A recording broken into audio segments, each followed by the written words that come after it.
लोकसभेला जसा इशारा दिला आणि ते करून दाखवलं, तोच तुम्ही आता विधानसभेचा 288चा इशारा देताय, अल्टिमेटम म्हणायचं? मी त्यावेळेस नाव नव्हतं घेतलं तरी मला जातीवादी ठरवलं.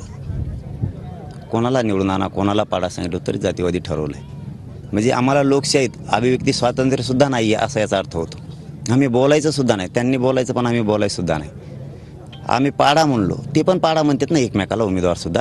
त्याला पाडा, तो काय कामाचा, ह्यो त्याला म्हणतो, त्यो त्याला म्हणतो. त्यांच्यावर ऑब्जेक्शन नाही आहे.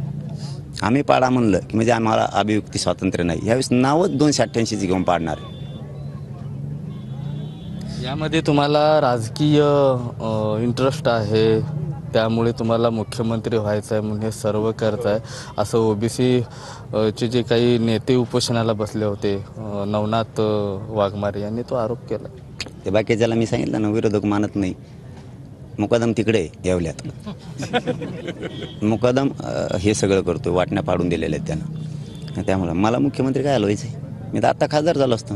पाटील साहेब, समाजमनाची भावना जपण्याचं काम तुम्ही करायला हवं. समाजाचं जर मन असेल, समाजाला वाटत असेल की जरांगे पाटील हे मुख्यमंत्री म्हणून आम्हाला हवे, विचार करताय? नाही, विचार नाही करणार. बोललं का आपली गोळीच तशी असते, एकदा सुटली की सुटली.